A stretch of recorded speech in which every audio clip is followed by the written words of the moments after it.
Nous sommes le jeudi 7 novembre 2013. Bonjour, bonsoir à tous. Merci d'être sur Télé Pluriel à l'heure du journal Pulsation, l'essentiel de l'actualité de la journée. À la une de l'actualité, justement, plusieurs milliers de personnes ont manifesté ce jeudi à Port-au-Prince pour exiger le départ du président de la République, Michel-Joseph Martelly. À Pétionville, la situation était extrêmement tendue. Au passage des manifestants, jets de pierre, coups de feu, partisans et opposants au pouvoir prêts à en découdre. Bilan, au moins 2 personnes blessées par balle. Au Champ-de-Mars, la police a brutalement dispersé la manifestation en lançant des gaz lacrymogènes. Nouvel appel à la poursuite du processus de dialogue entre l'exécutif et le Parlement pour trouver une solution à la crise.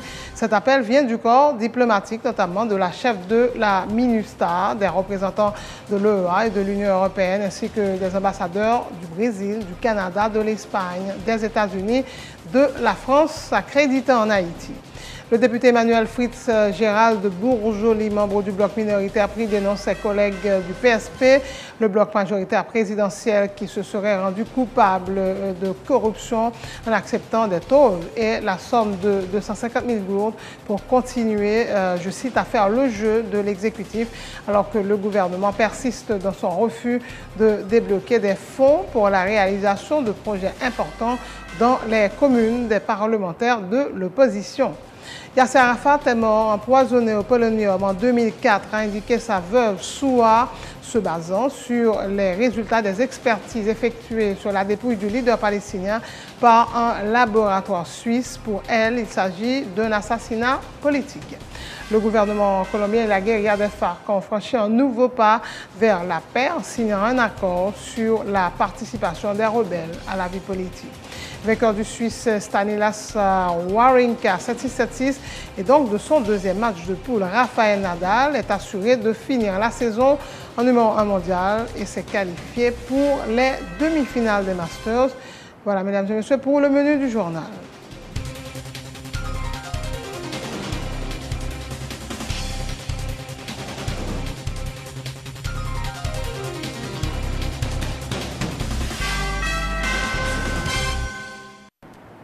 Chef, bonjour, bonsoir. En couverture de ce journal, plusieurs milliers de personnes ont manifesté ce jeudi à Port-au-Prince pour exiger le départ du président Michel Martelly. À Pétionville, la situation était extrêmement tendue. Au passage de la foule, jets de pierre, coups de feu, partisans et opposants au pouvoir prêts à en découdre. Au moins 2 personnes ont été blessées par balle. Au Champ-de-Mars, la police a brutalement dispersé la manifestation en lançant des gaz lacrymogènes. Suivez ce reportage d'Emmanuel Paul.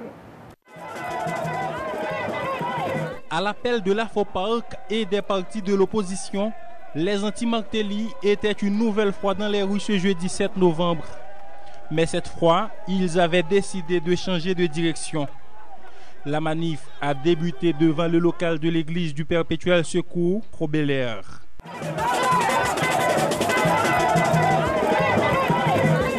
Destination Pétionville en passant par l'autoroute de Delma. Des pancartes, des slogans, tous les moyens sont bons pour dénoncer les dérives du pouvoir.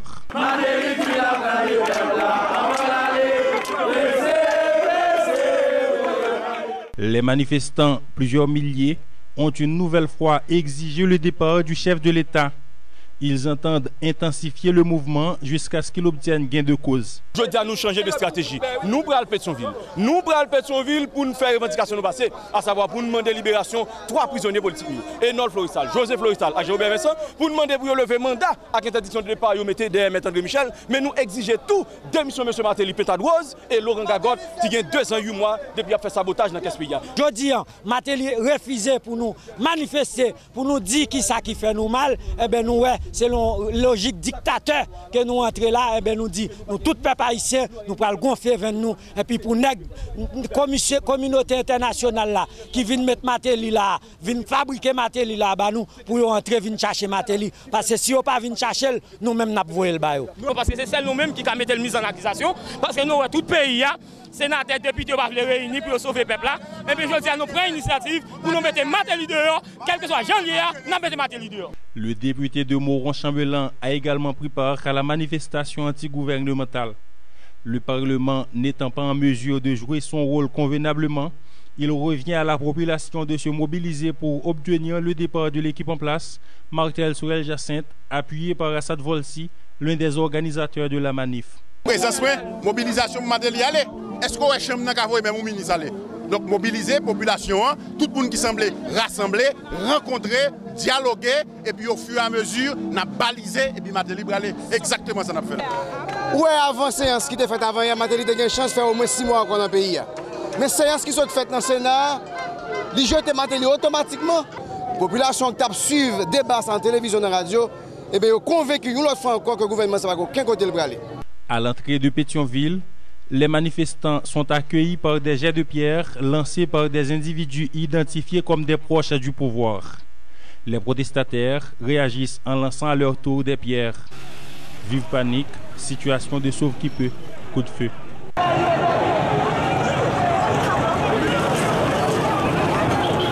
Au moins 2 personnes ont été blessées, dont l'une par balle, rapporte Evans Gérard Beauboin, dirigeant du Mopod. Le pouvoir mettait en embuscade tout le long de Pétionville. Depuis les 60, ils mettent en embuscade. Dans 95, ils mettent en embuscade. Dans 105, ils mettent en embuscade. Dans rond-point, ancien marché, ils mettent en embuscade. Devant Oasis, ils mettent en embuscade. Nous passons quand même. Il faut nous remercier M. Simoyo. Parce que c'est Simo qui fait nous moins casse. Moi-même, j'ai 2 personnes blessées. On est qui tombe à côté, mais on balle dans le dos. La population dit qu'il y a 7 blessés. Je ne sais pas qu'on est, je ne peux pas confirmer 7 blessés, mais moi-même, je confirmé 2 blessés. Après ce grand moment de frayeur, les manifestants ont décidé de prendre la direction du centre-ville. Mais les policiers anti-émeutes les attendent de pied ferme au Champ de Mars. La foule est accueillie par des gaz lacrymogènes. Le député Emmanuel Fitzgerald de Bourjoli, membre du bloc minoritaire, dénonce ses collègues du PSP, le bloc majoritaire présidentiel qui, selon lui, se serait rendu coupable d'actes de corruption en acceptant des feuilles de tôle et la somme de 250 000 gourdes pour continuer à faire le jeu du gouvernement. De tels comportements sont inadmissibles, estime le parlementaire, rappelant que la population continue de croupir dans la misère. Le député d'Aquin continue de critiquer le gouvernement qui refuse de débloquer des fonds pour la réalisation de projets importants dans les communes des parlementaires de l'opposition, alors que ces fonds sont inscrits dans le budget voté au Parlement. Nous disons, peuple, il n'y a pas qu'à acheter concession à 500 fait toll. Et si le gouvernement a gagné toll à distribuer pour les paysans, ni député peuple, ni député prix, ni député PSP, et que pour les distribuer toll, mais ce n'est pas en bas chal pour n'attendre que le député PSP après recevoir 500 fait toll dans mon particulier et que toute bagage c'est la corruption avec 225 000 gouttes. Tout député PSP, député Prio, il y a un courant de corruption qu'a fait dans le gouvernement. C'est ça qui fait nous regarder pour Jean-Baptiste va passer là, on peuple qui est dans la misère et que le gouvernement ça c'est corruption, c'est corrompre des députés et des sénateurs pour le cas asseoir pouvoir et deuxièmement le peuple a coupé dans la misère. Moi je pense que on gagne bagaille. Si député, sénateur, il pas prendre mail, c'est très prochainement même peuple a toujours souverain. Quitter au pouvoir, par l'obligé prendre la rue, et ça prend en face président Matéli, prend en face la mode, la déchouqué député, la déchouqué sénateur, et puis on qui ça passé dans le pays parce que le peuple a souffert dans le gangou. Pendant ce temps, député prend tout l'embattable, et que sénateur prend comme embattable, il a pris 225 000 gouttes d'embattable. Pendant ce temps, l'autre député qui a défendu le peuple, le peuple, même budget 2012-2013 pour exécuter la son député contre millions ça.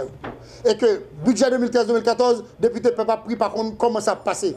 Ça veut dire c'est pas parce que nous-mêmes nous défendons le peuple là pour que le gouvernement comprenne que la brassé nous dans la farine et que la circonscription de la carrière nous a souffert. C'est ça que nous-mêmes nous dit et que jour va jour vient et que si c'est comme ça que le gouvernement fait, soit le peuple a déchouqué et pour contre lui, ou bien nous avons tout continué de travailler beaucoup de peuple jusqu'à ce que nous ayons une majorité à la Chambre des députés pour nous capoter. Nouvel appel à la poursuite du processus de dialogue engagé entre l'exécutif et le Parlement le 14 octobre dernier en vue de parvenir à une solution de consensus sur les problèmes politiques auxquels le pays est confronté. Cet appel vient du corps diplomatique, notamment de la chef de la MINUSTAH, Sandra Honoré, des représentants de l'OEA et de l'Union européenne, ainsi que des ambassadeurs du Brésil, du Canada, de l'Espagne, des États-Unis, de la France, accrédités en Haïti. Selon Selon ces diplomates, cet accord va faciliter la continuité dans le fonctionnement des institutions et de l'organisation d'élections libres, équitables et inclusives pour favoriser le développement du pays. Les diplomates soulignent qu'il y va de l'intérêt de tous les protagonistes que dans le meilleur délai, une solution mutuellement acceptée puisse être trouvée. Une rencontre s'est tenue ce jeudi entre les membres de la commission finances du Sénat et le ministre de l'économie et des finances Wilson Lalo. Le grand argentier de la République était accompagné notamment des directeurs généraux de la douane et de la DGI. Les discussions ont porté notamment sur des faits d'actualité économique et sur la marche de certaines institutions placées sous la tutelle du ministère des Finances, dont l'administration générale des douanes, perturbée récemment par une grève qui avait duré 2 semaines. Le président de la commission finance du Grand Corps, Jocelyn Privert, s'est dit préoccupé par les informations sur la disparition de plusieurs conteneurs à la douane de Port-au-Prince, même s'il reconnaît que ce n'est pas la première fois que ce genre de fait s'est produit. Il dit attendre le rapport de l'enquête administrative en cours de manière à ce que les coupables soient punis. La question des conteneurs qui disparaissent dans la douane, comme nous sommes conscients tout, c'est 3 conteneurs, c'est peut-être la partie visible de l'iceberg. Plusieurs fois, conteneurs qui disparaissent. Nous avons des informations qui ont montré 80 conteneurs qui disparaissent en douane, que nous avons confirmé, pas dit 80, mais tout le monde connaît qu'il y a des conteneurs qu'on a perdus dans la douane, qui sont été posés. Question que travail qu'a fait sur l'île à Vache, qui sont îles, qui relèvent du domaine public de l'État, ça a été posé. Ensuite, la question de la gestion des fonds publics, Jean ça a été paraît dans séance d'interpersonnalité avec 3 ministres. Tout point ça, nous avons agité avec le ministre, dans séance de travail, tous les sénateurs présents, grand pile questions qui posaient, grand pile réponses qui baillent. Il y a des engagements qui sont pris par le ministre. Nous avons annoncé d'ailleurs que gagne 2 enquêtes qui menées, une enquête administrative, une enquête judiciaire. L'enquête administrative doit finir aujourd'hui et la commission a demandé quelques jours supplémentaires et d'ici 4 jours, le ministre aura un rapport détaillé sur ce qui s'est passé à la douane pour fixer les responsabilités et ce rapport, une fois disponible, le Sénat sera informé. Quel que soit fonds, que c'est don, que c'est prêt qui baille au nom de l'État, il n'y a pas l'autre chemin pour le faire, c'est au trésor public, il n'y a pas l'autre façon pour le dépenser, c'est à travers le budget. Et dès que nous parlons de budget, nous parlons d'une proposition faite par l'exécutif et autorisation par le Parlement. Dès l'instant où il y a des fonds qui entrent dans le pays au nom de l'État, qui sont utilisés par des instances qui n'ont pas de compétences pour lui, on peut parler de mauvaise gestion des finances publiques et ça, nous sommes avec le ministre. Il y a des dispositions que le ministre prend pour permettre que de tels états de fait ne soient pas reproduits.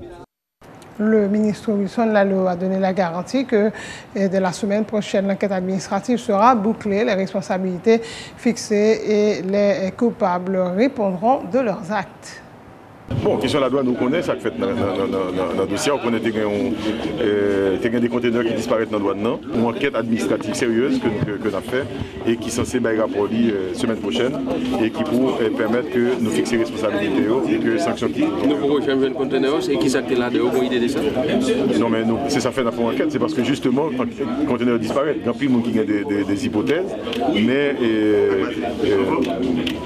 on ne parle pas de tout. On connaît que. En pile fois, l'information du jeune dit que tu as un véhicule là-dedans, des machines, etc. Mais il faut qu'on ait tout élément d'information, c'est rapport pour permettre de connaître ça. Vous parlez des armes, monsieur le ministre, vous parlez de... Non, je ne connais pas. On va créer de ces budgets, vous connaissez son budget. Oui, bon, je t'ai posé des questions sur les virements et les transferts. Tu as des considérations un peu vite qui t'es faites sur Bahayo, côté où tu dit que tu t'es fait passer l'autre budget, etc. Nous t'ai montré membre commission que pas de gagner un nouveau budget, c'est une procédure qui est normale, qui est légale, et suivant disposition loi et qui réglementait question de budget, et bien nous t'es convenu avec eux que c'était un bagage qui est normal, qui est fait. Et bon, je t'ai dit que nous avons fait des corrections, etc. Mais en fait, l'un des fait arrêté le 20 septembre, il va pour voter le budget. Donc ça n'a aucun rapport avec le budget 2013-2014 et nous avons réussi à convaincre avec le document que nous avons voté là. Autre point de l'actualité, les autorités policières et judiciaires de Carrefour informent avoir saisi le mardi 5 novembre dernier un lot de matériel utilisé pour des détournements d'appels internationaux communément appelés bypassing. Il s'agit de 8 antennes, d'un ordinateur portable, des batteries pour inverteurs et d'un paquet de 50 cartes SIM de la compagnie Natcom et plus de 4300 cartes SIM de la compagnie Digicel, selon le juge de paix de Carrefour, Alexis Auriol. Ce matériel appartenait à un citoyen répondant au nom de Jean-Moïse Renaudot qui avait utilisé une fausse identité pour louer la maison dans laquelle s'effectuaient ces opérations frauduleuses. Les précisions du juge de paix.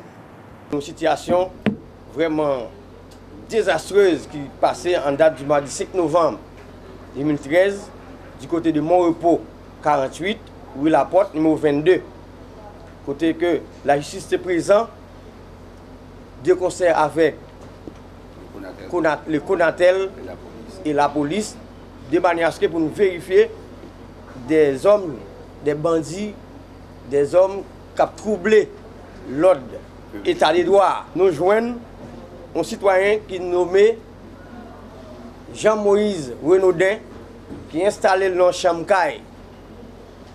Ça, c'est Madame Nicolas Petit-Homme, qui habite dans le numéro 22, qui louait M. Kaïsa sous le nom Junior Andral, tandis que M. Gondon, qui est sur le laptop, qui est Jean-Moïse Renaudot. Nous avons un ensemble de matériel que nous découvrons dans la chambre. C'est 8 antennes GMS Mini Mo 8. Nous avons un laptop Dell avec chargeur 01. Nous avons 8 batteries. Nous avons 8 batteries 6 volts. Nous avons un inverteur. Nous avons 50 SIM Natcom. Nous avons 4324 SIM Digicel que nous découvrons dans l'USA. Donc, dans le cas, la justice de paix, par mon nom,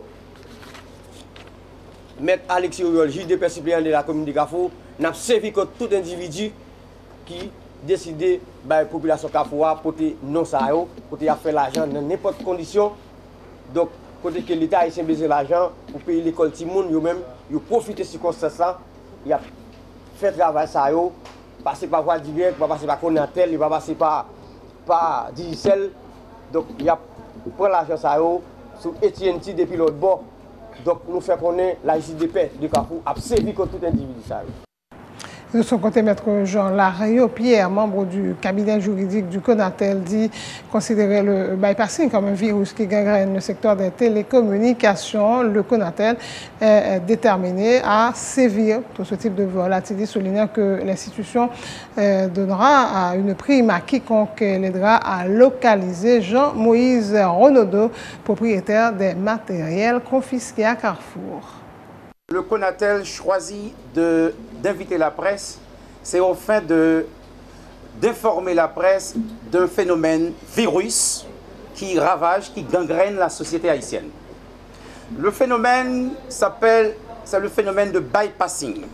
Bypassing, par définition dans les langues officielles haïtiennes, bypassing, c'est le détournement des appels. Le mardi 5 novembre, suite à un test réalisé par les techniciens du Conatel, eh bien, la police, la justice, ensemble avec le juge de paix de Carrefour, ils ont rendu dans une zone que nous relais bon Mon-Repos 48.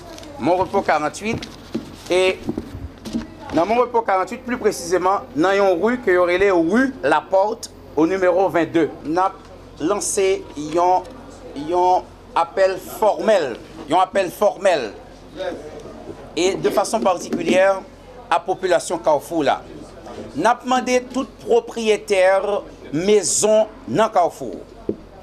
Tout propriétaire maison dans Carrefour pour prendre pile précaution les louer mon kay.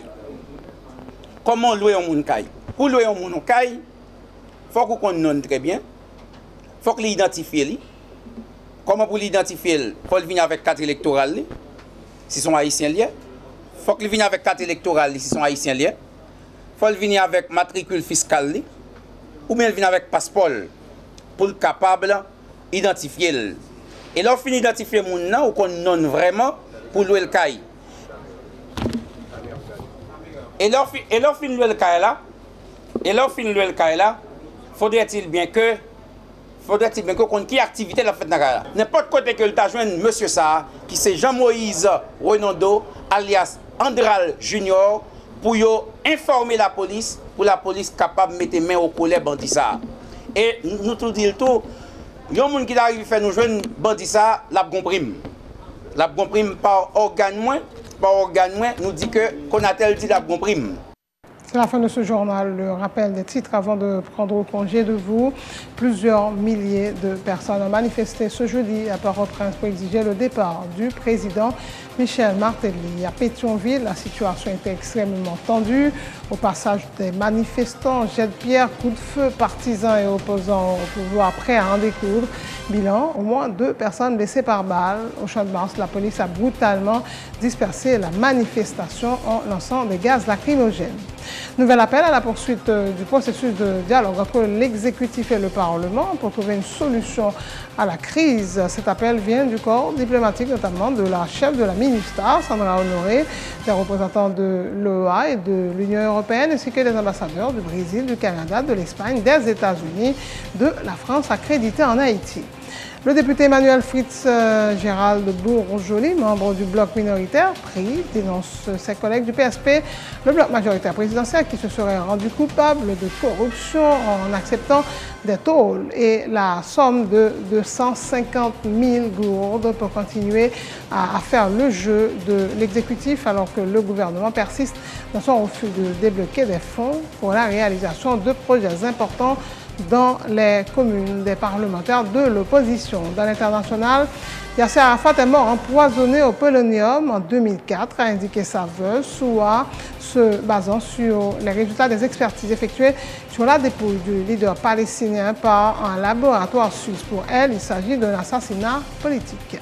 Le gouvernement colombien et la guérilla des FARC ont franchi un nouveau pas vers la paix en signant un accord sur la participation des rebelles à la vie politique. Sport, vainqueur du Suisse Stanislas Wawrinka 7-6-7-6 et donc de son deuxième match de poule, Rafael Nadal est assuré de finir la saison en numéro 1 mondial et s'est qualifié pour les demi-finales des Masters. Merci de votre attention. Merci d'avoir choisi Télé Pluriel pour vous informer.